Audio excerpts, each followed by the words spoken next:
Halo semuanya, selamat datang kembali di channel ini. Jumpa lagi dengan saya Vicky Himpong. Semoga kalian semuanya selalu dalam keadaan yang sehat. Kita ada berita menarik untuk disajikan kepada teman-teman semua di rumah bersama dengan keluarga. Semoga ini bisa menghibur, bisa memberikan tambahan edukasi, bisa ya lebih diupdate lagi informasi tentang timnas Indonesia kita hari ini. Dan tanpa perlu banyak basa-basi, buat kalian semua juga yang baru ada di channel ini, jangan lupa tekan tombol subscribe-nya, nyalakan bel notifikasi supaya teman-teman semua tidak ketinggalan berita yang diupdate di channel ini. Let's play this video, let's go. Aduh, dia lagi. Jelas Apa poin ini? kritisi saya. Head coach Sinteyong, karena dia yang bertanggung jawab terhadap baik buruk penampilan timnas kita. Karena dia termasuk yang sakit beruntung kuning dapat kah? naturalisasi. Apa yang membedakan Kuning. Luis Milla dengan Sinteyong? Luis Milla datang dengan filosofi yang dia punya. Walaupun dia nggak bisa paksain gaya Spanyolnya itu nggak bisa 100%. Kalau STY itu strength, fisik. Lalu diajarin nggak? Makanya kan nggak bisa bikin gol. Kreativitas di depannya kan hilang. Bikin jengkel teman-teman ya. Dan kita lolos ke babak berikutnya. Khusus untuk haters, silahkan menikmati kerja kerasnya Sintayong. Mau Indonesia ketemu Qatar, Australia, kalau perlu ketemu Avenger, fine-fine aja. Hidup Indonesia. Hidup Indonesia. Sakit hati lo, Well. Sakit hati dah lo. Sakit hati si Towel lanjut sampai ke 2027.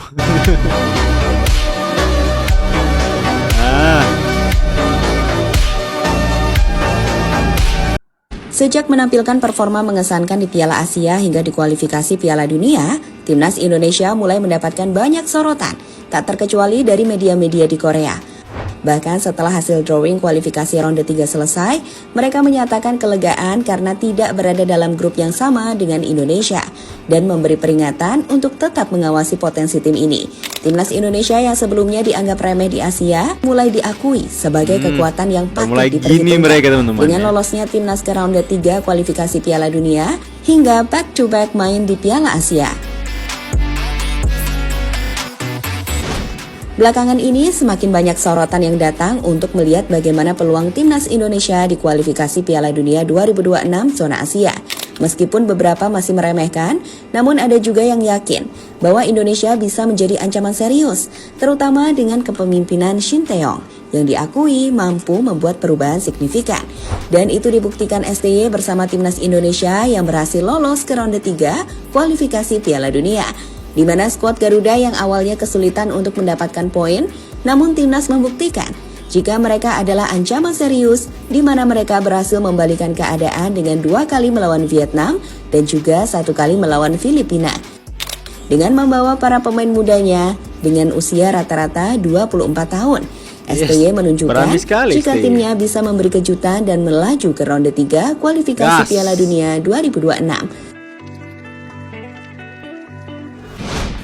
Setelah drawing berlangsung, dan dengan timnas Indonesia yang masuk ke dalam grup C bersama Bahrain, Cina, Jepang, Australia, dan juga Saudi Arabia, membuat media-media asing terkhusus Korea memberikan sorotan serta memprediksi jika Indonesia mampu bersaing untuk lolos ke Piala Dunia 2026. tajimu Indonesia. Salah satu media di sana yakni newsone.kr menulis jika timnas Korea Selatan dianggap beruntung karena tidak satu grup dengan Korea Utara, Australia, Qatar, dan Indonesia. Nah, terkhusus untuk timnas Indonesia, media tersebut menilai jika keberadaan Sinteyong dianggap menjadi faktor utama di balik itu semua. Tentu saja berkaca dari hasil Piala Asia U23, di mana Sinteyong benar-benar memahami betul luar dalam tentang timnas Korea, sehingga itu bisa jadi sesuatu yang menyulitkan. Ditambah sekarang Indonesia dianggap punya skuad yang jauh lebih kuat dengan adanya pemain dari Eropa. Gas teman-teman ya. Saya mengatakan bahwa keberhasilan timnas sekarang adalah banyaknya pemain-pemain naturalisasi. Mau komentar? Kalau saya, gini, dunia Ini ya, podcast berkualitas ini. Kapan kita pernah bayangkan di Jerman akan ada orang asing dari Brazil Iya. punya warna hitam yang akan menjadi bagian dari tim Jerman. Banyak orang Arab juga. Ya, orang Turki, ya. orang Polandia. Ya. Sehingga kalau bicara Indonesia kita harus bicara seluruh dunia ya. Ya. Saya rasa bagian dari globalisasi ya itulah. Ya, dunia sekarang ini tidak ada Nico Jackson batasnya. ya, mantan pelatih Kita tidak mengenal timnas perbatasan Indonesia. sesama negara. Misalnya, sekarang orang Indonesia kalau ke Singapura tidak perlu visa lagi. Kenapa tidak perlu visa? Karena globalisasi, Globalisasi. itu membuka semua perbatasan-perbatasan yang ada di antara negara. Eropa juga sama, Ya. negara Latin juga sama. Sehingga sekarang ini mau bicara naturalisasi atau tidak, saya rasa ya sah saja ya, karena itu hak orangnya. Tapi saya rasa semua orang itu punya darah Indonesia. Kita tahu bahwa garis keturunan ada darah Indonesia. Itu yang di situ. diambil Indonesia ya Ya, kan? ada garis keturunan di situ. Sehingga ya kita menghadapi negara lainnya juga sama, punya hal seperti itu. Dan bukan negara Asia atau Asia Tenggara, tapi negara seperti Jerman, Italia, Balotelli. Perancis. Balotelli, coba bayangkan. Balotelli. Ya, Yes. kalau Perancis mungkin udah seasing itu, tapi Perancis itu saya langsung selalu bilang, hitam, ya, saya Bukan selalu hitam. bilang terutama Jerman sama Italia, karena terkenal dunia komunisme dulu, ya.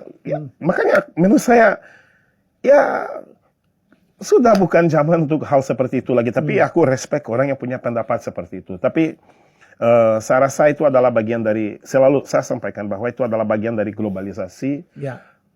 bagian dari perubahan Pintar dunia. sekali di sedang bahasa terjadi. Indonesia, Kalau teman-teman. kita sudah mengikuti itu, ya sulit sekali, sangat sulit sekali. Dan Indonesia menurut saya sudah di jalur yang benar. Satu catatan kemarin saya lihat Tom Haye ya, Tom Haye cetak gol. Coba lihat, saya rasa ekspresi wajah dia itu, Indonesia Pak. semua orang bisa merasakan bahwa dia sangat tersentuh sekali dengan momentum itu. Apakah itu bukan sebuah bukti bahwa nasionalisme, Yes. rasa bangga terhadap Dengar itu, bangsa Wel. yang dia bela itu ada di dia. Dengar itu, Makanya Coach menurut Fahri saya Fantowel. itu sebuah momentum yang sangat unik ya. Dan saya biasanya kalau saya nonton bola, saya suka lihat detail-detailnya. Makanya menurut saya itu adalah sebuah momentum yang luar biasa yang orang-orang di Indonesia tidak pernah bicara tentang itu. Tapi menurut saya itu adalah sebuah momentum yang sangat istimewa sekali, terutama kepada anak-anak naturalisasi ya. Naturalisasi, karena ya dia menunjukkan ekspresi yang mungkin sama dengan putra bangsa yang lahir di Indonesia juga. Ya. Karena di situ ada sebuah kebanggaan yang luar biasa. Makanya kalau Yes. saya seharusnya hal seperti itu juga dihargai lah, diberi apresiasi ya. Ya. Ya, aku nggak tahu prosesnya bagaimana, bagaimana mereka jadi orang Indonesia atau apa, kalau ada uang atau tidak ada uang di situ. Tapi kalau saya lihat ekspresi itu, menurut saya itu adalah sebuah hal yang sungguh luar biasa sekali dan sangat menyentuh hati sekali. Ya. Itu. Ada yang mengatakan bahwa naturalisasi akan membuat pemain-pemain yang home ground ya, yang dihasilkan dari kompetisi lokal itu akan sulit atau justru untuk meningkatkan persaingan ya, Coach? Kalau saya sudah jelas itu persaingan ya, itu sudah jelas akan meningkatkan persaingan. Sekarang ini saya rasa suara seperti itu juga sangat penting sekali, karena suara itu pasti suatu waktu akan terdengar dan akan berdampak kepada kompetisi lokal. Ya, saya terjun di dunia kompetisi lokal. Baru kemarin di Solo saya ketemu salah satu exco, kita membahas ya soal kompetisi bermain di Indonesia dan kompetisi usia dini. Kita bicara tentang Piala Suratin dan kompetisi EPA, karena ada sebuah peraturan bahwa pemain yang bermain di kompetisi EPA tidak bermain di Piala Suratin.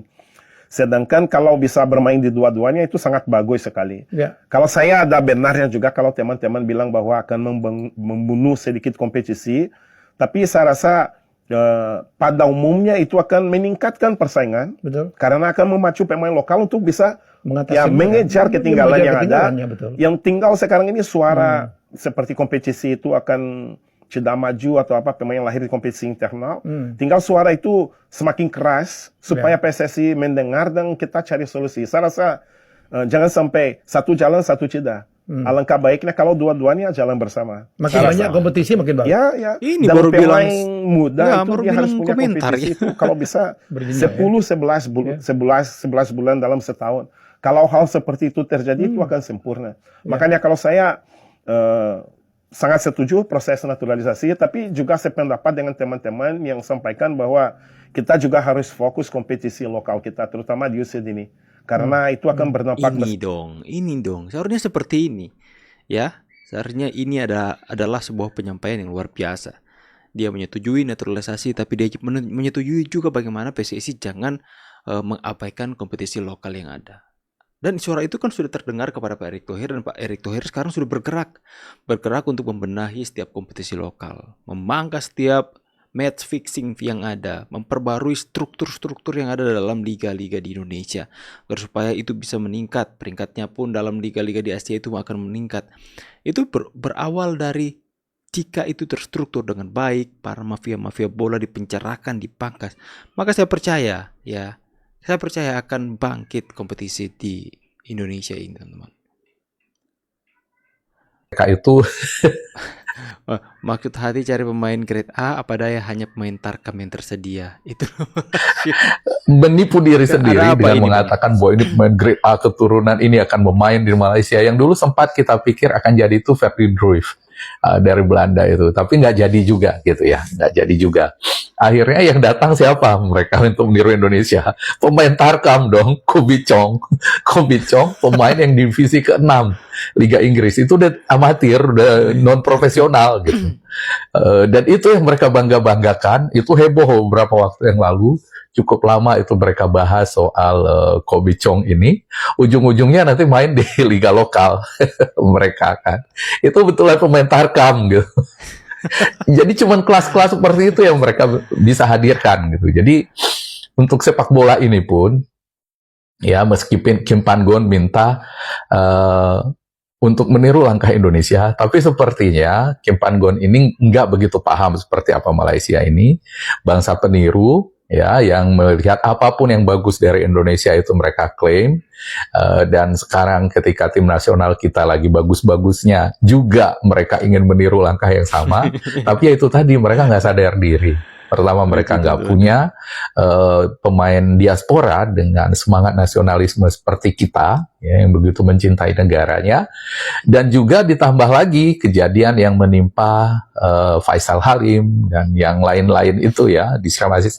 Ya makin berpikir panjang lah. Orang yang udah nggak cinta kepada negara Malaysianya sendiri, kemudian mau bermain untuk Malaysia, melepaskan kewarganegaraannya, nanti gagal, disiram air keras ngeri itu fansnya gitu ya. Sebenarnya para fans dari Malaysia ini benar-benar mencederai kepercayaan para mungkin pemain-pemain naturalisasi yang mempunyai darah keturunan Malaysia. Itu ketika kan itu heboh dan viral di mana-mana ketika para pemain timnas Malaysia disiram pakai air keras. Pasti itu akan berpikir 1000 kali jika ada pemain keturunan yang diajak untuk join ke timnas Malaysia, teman-teman. Ya karena udah capek-capek urus segala macam administrasi untuk berubah kewarganegaraan, sudah habisin tenaga, habisin modal, uang dan sebagainya, dan kemudian bermain kalah, takut teman-teman, takut disiram. Itu mencederai sepak bola mereka, tim fansnya, teman-teman. Untung saja di Indonesia, biar kita semua barbar dalam komentar, tapi kita tidak barbar dalam tindakan. Cukup lempar pakai botol plastik aja sama Bung Towel kemarin, teman-teman. Ini luar biasa loh. Ini saya mau salut, saya agak merinding mau katakan ini kepada supporter Indonesia, baik mereka yang barbar dan dewasa, teman-temannya. Mereka itu luar biasa sekali. Ketika Indonesia menang, mereka bersyukur. Indonesia kalah pun mereka terus memberikan dukungan. Lihat kemarin, Sintayong pikir, aduh dia akan disambut dengan tidak meriah kalau kalah. Ketika kalah beruntun dalam Piala Asia, kemudian dalam Olimpiade dan sebagainya, dia pulang disambut dengan meriah, teman-teman. Ini luar biasa, teman-teman kita ya. Luar biasa ya.